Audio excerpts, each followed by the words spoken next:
ila nafkhatis sur. Bab yang ke-7 dari kitab yang terakhir menerangkan tentang hakikat mati. Apa itu nyatanya, senyatanya, sejatinya yang namanya mati.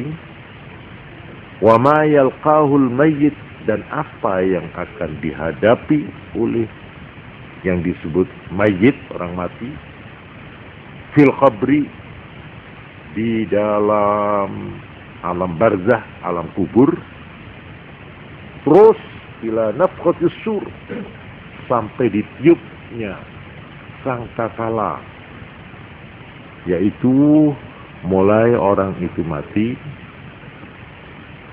lalu nanti sesudah beratus-ratus ribu tahun mungkin dibangkitkan kembali tulang belulangnya yang sudah hancur, direkatkan kembali, dipulihkan kembali sehingga utuh, lalu dibangkitkan dari alam, dari kuburannya masing-masing, kemudian mengalami masa yang disebut hari terakhir, al-yaumul akhir, atau disebut hari dibangkitkan dari kubur, disebut yaumul qiyamah, hari kiamat. Kiamat itu artinya berdiri, bangkit dari kubur.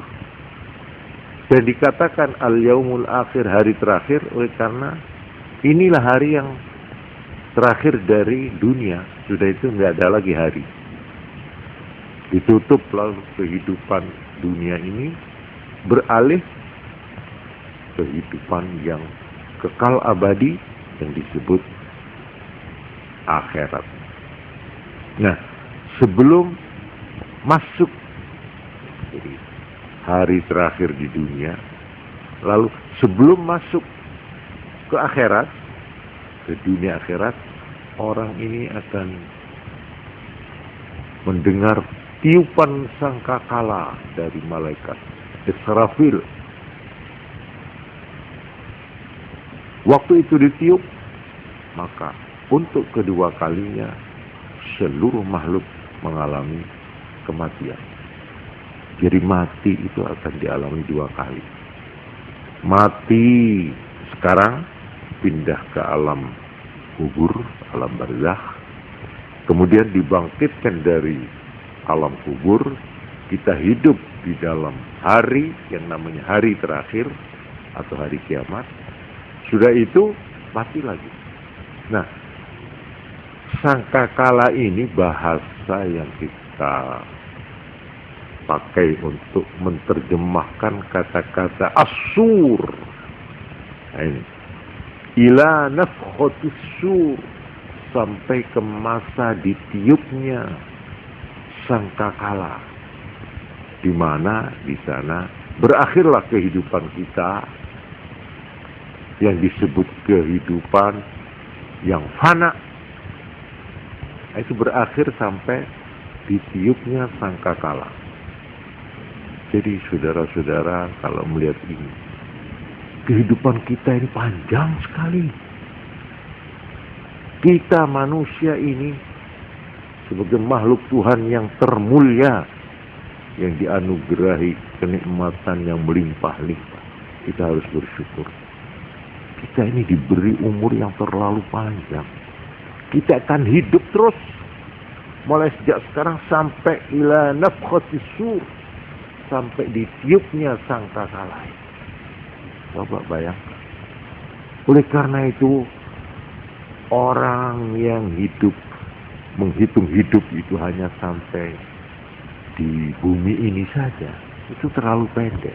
Itu tidak sampai 1% dari kehidupan yang masih panjang yang akan ditempuh oleh kita. Oleh karena itu agama memperingatkan, jangan kamu terpaku pada kehidupanmu yang hanya semenit di sini. Kamu masih harus melalui lorong embong yang panjang yang tidak kamu lihat ujungnya, yang terdiri dari bukan hanya 1 menit, Tidak berjam-jam, tapi bertahun-tahun, berpuluh, berabad-abad yang masih akan datang.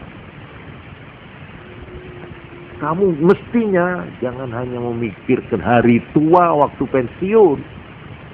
Itu hari tua itu artinya hanya 1 menit hidup di sini. Tapi yang mesti kamu pikirkan hari depanmu yang jauh, ila nafkhatis sur, sampai ditiupnya sangkakala. Di sana berakhir kehidupan duniawi ini. Sesudah itu barulah kita masuk ke alam baru. Yang alam yang baru nanti itu merupakan alam yang bukan alam fana, tapi alam baqo, alam abadi. Di sana tidak akan mengalami kematian lagi. Di sana tidak mengalami tua lagi. Tetap nom. Dan tidak mengalami kesusahan lagi. Tetap bahagia bagi mereka yang baik perjalanannya selama ini. Yaitu yang disebut alam akhirat. Nah, orang yang beriman sampai di sana pikirannya. Dia berpikir, dia bercita-cita, dia berangan-angan sampai ke sana, bukan sampai hari tua di sini. Umumnya kita cuma mikir bagaimana besok saya kalau tua pensiun enak, senang, bisa res, bisa tenang, bisa santai, bisa enak. Memang itu juga harus dipikirkan. Tapi kehidupan kita di bumi ini, katakanlah 1 menit. Kalau kita lihat jangka hidup yang masih panjang. Untuk melihat masa yang akan datang inilah Imam Ghazali bersedia dengan bersusah payah mengumpulkan baik dalil-dalil dari Quran, dari hadis. Sebab kita tidak akan tahu apa yang akan terjadi besok kalau tidak mendapat petunjuk dari yang membuat segala-galanya, pencipta agung, yaitu Tuhan sendiri. Tuhan yang beritakan ini ya, kan besok mati, mati ini. Ini perjalanan diteruskan. Nabi membantu memberikan penjelasan gini. Asalnya sekarang percaya enggak kamu? Tak percaya, sudah. Sampai di sini sudah stop. Habiskan umurmu, kebahagiaanmu, kesenanganmu di sini ada. Di bumi ini saja yang 1 menit ini. Silakan. Silakan. Timbar lah. Dari bagi yang iman, mari ke sini. Saya beritahu, kamu ini manusia, makhluk yang oleh Tuhan sudah ditetapkan. Kamu adalah makhluk yang abadi, makhluk yang tidak akan sirna selama-lamanya. Tidak sirna, kamu akan abadi dan akan mengalami hidup abadi nanti, yaitu dalam alam abadi yang disebut alam akhirat. Percaya enggak? Percaya. Bahagia. Sekarang bersiaplah untuk mencari bekal. Bagaimana saya bisa menyambung hidup saya sampai ke sana itu? Ila nafkhatus sur, sampai tiupan sangkakala itu. Fatazawwaju, maka berbekallah. Fa inna khairal zadi taqwa. Karena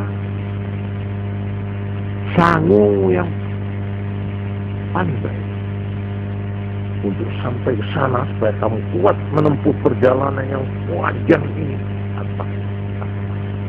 Takwa itu apa artinya?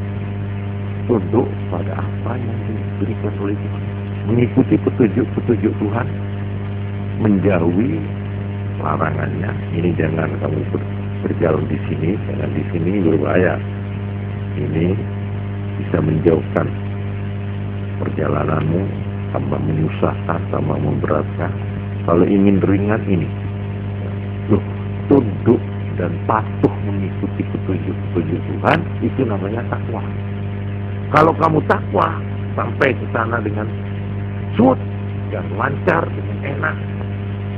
Ibaratnya kamu seperti naik jet naik Boeing, sampai di sana, sampai di sana. Tapi kalau tidak, kamu akan merangkak ngesot. Seperti pernah kamu lihat pengalaman pahitmu di bumi. Ini perbandingan inilah. Jadi saya memang sudah siap untuk membacakan, menirukan saja pada majelis ini pengajian mengenai perjalanan yang panjang tadi, ya. Saya kira kalau bagaimana kita harus menempuh hidup yang selama 1 menit di sini, ini saya kira sudah cukup banyak diajarkan, ya. Bagaimana orang harus amal soleh, harus arkanul iman, itu semua untuk yang 1 menit ini. Tapi untuk yang sana itu ada lagi. Nah, inilah yang akan diuraikan oleh beliau.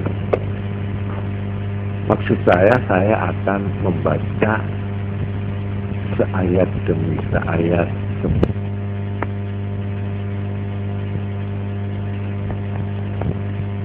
untuk tidak mengemukakan komentar saya, opini saya, pendapat saya, konklusi saya. Pokok saya di sini ini tidak ingin saya ikut sertakan. Saya hanya jadi corong saja, cuma menirukan saja. Setuju tidak setuju, pertimbangkan nanti. Ini uraian beliau Al-Imam Al-Ghazali yang saya katakan tadi, seorang bekas rektor Universitas An-Nizamiyah yang tadi itu sudah saya terangkan sedikit siapa beliau itu.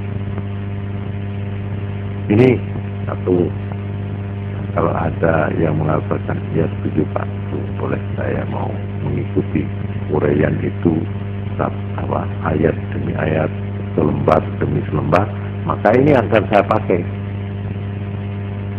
Tetapi di samping itu saya sudah terlanjur untuk membuka pintu dan kesempatan bagi yang hadir untuk mengemukakan pertanyaan-pertanyaan. Mungkin pertanyaan itu ada yang menyangkut kehidupan nanti yang akan diuraikan oleh Imam Al-Ghazali. Ini nanti saya gabungkan saja. Tapi kadang-kadang ada pertanyaan yang justru masih berlaku di sini, di bumi ini, kehidupan kita di sini, yang 1 menit ini. Nah, umpamanya seperti ini pertanyaan. Apa sebab setiap orang mati diselamati? Nah, ini soal selamatan ini yang ditanya. Pada hari tertentu, misalnya pada 3 harinya, 7 harinya, 40 harinya, 100